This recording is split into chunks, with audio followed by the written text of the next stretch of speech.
Baik, terima kasih teman-teman dari media. Jadi serangkaian kegiatan penyelidikan sudah kita lakukan mulai dari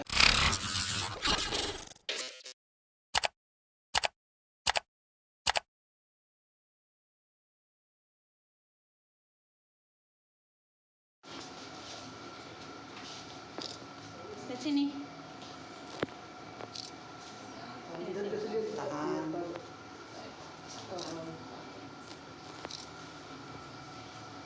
Yo, Tidak mau enggak tahu.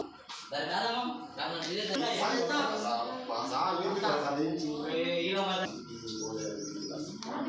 Ada mandi. Juga. Terang-terang betul. Jadi kita ada instruksi lengangan dari Polda Kampung. Sebenarnya kita di sini sama ini anak bagusnya yang kita di sini.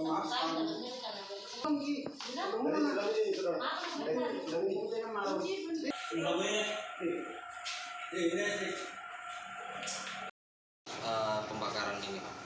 Baik, terima kasih teman-teman dari media. Jadi serangkaian kegiatan penyelidikan sudah kita lakukan mulai dari hari Jumat.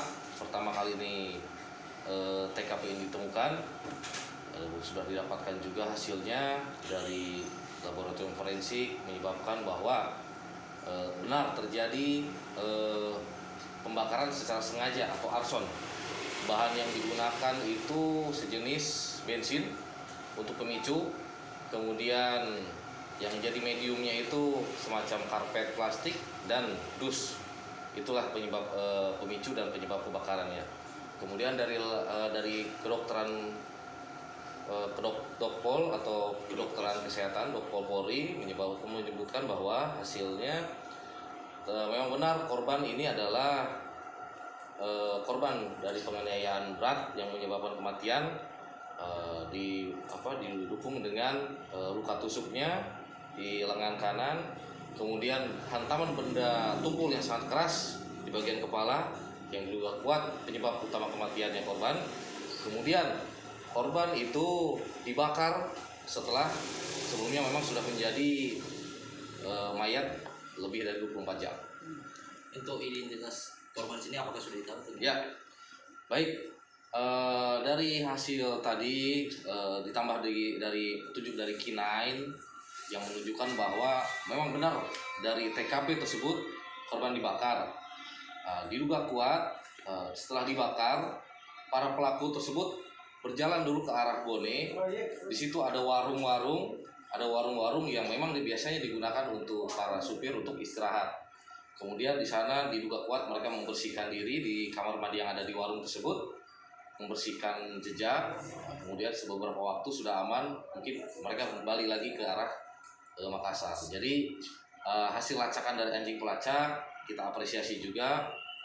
Memang diduga kuat dasarnya anjing itu kemungkinan dia mencium bau dari TKP, bau kebakaran tersebut mengarah ke arah Bone, sebuah warung, kemudian muter balik di situ. Ya, kemudian ada Identitas korban sendiri kan? Baik, orang mana sih?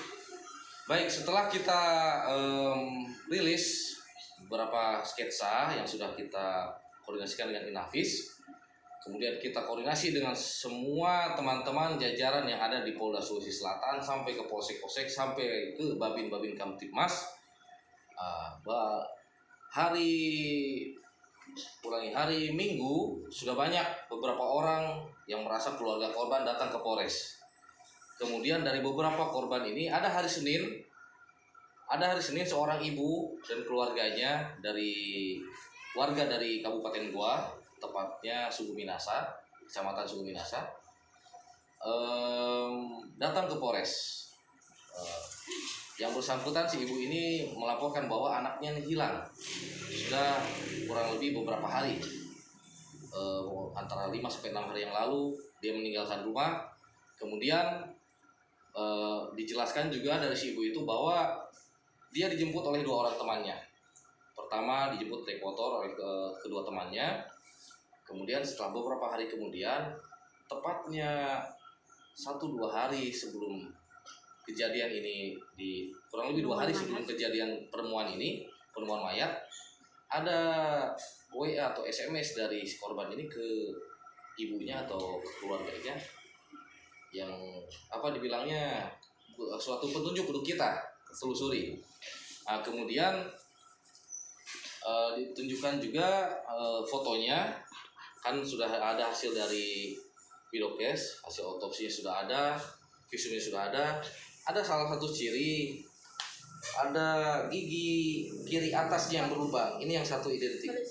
Oh, jadi itu yang jadi petunjuk ya? Ya, memang kalau untuk dari sketsa yang kita sebar, memang agak beda dengan ini. Nah, cuman kita ada petunjuk bahwa dari bentuk fisiknya yang tinggi kurus, dari bentuk belakangnya juga yang kurus. Ini Yang mana, Pak? ini kan tinggi kurus orang ini. Ada fotonya itu memang tinggi kurus dia ini, si korban ini. Dan kemudian yang bukti yang otentik sekali yang pas sama di kiri atasnya ini yang berlubang sama.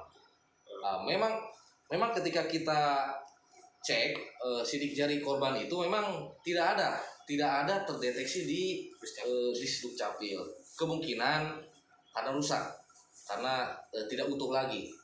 Sehingga ketika cara kami selanjutnya setelah itu KTP korban kita cocokkan dengan sidik jarinya korban. KTP yang diduga korban, sidik jari kita ambil, kita cocokkan dengan sidik jari. Jadi ini teman-teman, ini sidik jari terduga korban yang tadi melapor, diambil dari rekam iktp-nya. Kemudian kita cocokkan dengan sidik jari korban yang ada di Rumah Sakit Bayangkara. Memang kita lihat sini teman-teman, memang secara kelihatan di sini kasat mata memang tidak utuh. Hanya kalau kita gunakan bukti pembanding sidik jari dari KTP, didapatkan beberapa sampel, 12 sampel titik yang identik. Dan sinilah kita bisa simpulkan sementara ini bahwa inilah korban. Sehingga kita lakukan koordinasi dengan teman-teman dari Resmob, Unit Resmob, Subdit Jatan Ras Polda, di Krimum, sehingga tadi malam kami bersama-sama dengan Krimum, dengan Resmob Polda, pengembangan. Ada beberapa orang yang diduga kuat sebagai pelaku. Diamankan, yang pasti di atas 3 orang. Juga lebih dari 3 orang yang diamankan. Hanya untuk penyidikan lebih lanjut dengan dasar mempertimbangkan efisiensi waktu, kemudian efisiensi bahwa rata-rata pelaku orang-orang Makassar dan Goa, kemudian TKP pembunuhannya memang ada di Makassar. Itu jadi dasar pertimbangan ya. Daerah mana TKP? Daerah TKP pembunuhannya ini adalah di sebuah hotel atau wisma di sekitar Kecamatan Ujung Pandang. Jadi dia dibunuh di Makassar. Pak, motifnya sendiri apa sih Pak sampai melakukan pembunuhan ini? Saya belum bisa pastikan motifnya apa, cuman informasi katanya memang ada perselisihan antara mereka sebelumnya, mungkin ada dendam atau apa, diduga ya. Berarti mereka juga baru kenal. Iya, baku kenal karena rata-rata mereka berteman semua. Begitu. Pak, dari keterangan keluarganya sudah berapa lama ini menghilang ini korban? Informasi dari ibu korban itu sudah 6 hari meninggalkan rumah. Terhitung kemarin ya, berarti sekarang ini sudah 7 hari. Kerjanya apa dan korban? Pekerjaannya ya wira swasta, mungkin ya bukan pegawai tetap, wira swasta. Ya, maksudnya ya mungkin serabutan atau Usianya yang berapa? Dan untuk usianya ya sesuai Kan selama ini 18 KTP 20 tahun, kurang lebih 20 tahun sesuai KTP. Ya. Kemudian kalau untuk ini memang sudah diamankan pelaku, cuman untuk lebih memastikan lagi kalau memang inilah korbannya, kemungkinan besar hasil dari tes DNA diambil dari antemortemnya dari sampel DNA dari keluarganya hari ini rilis. Tapi kemungkinan identik karena sudah diamankan beberapa pelaku dan memang itulah pelaku. Kemudian kalau untuk teman-teman untuk kedepannya mungkin sekian dari kami, penyidikan kami, karena kami akan limpahkan ini ke Polda. Apabila teman-teman butuh informasi lanjut mungkin bisa menghubungi Ditkrimum, Unit Resmob, Subdit Jatan Ras, Ditkrimum Polda atau enggak ke Kabid Humas Polda. Sudah diperlihatkan. Oh boleh. Dulu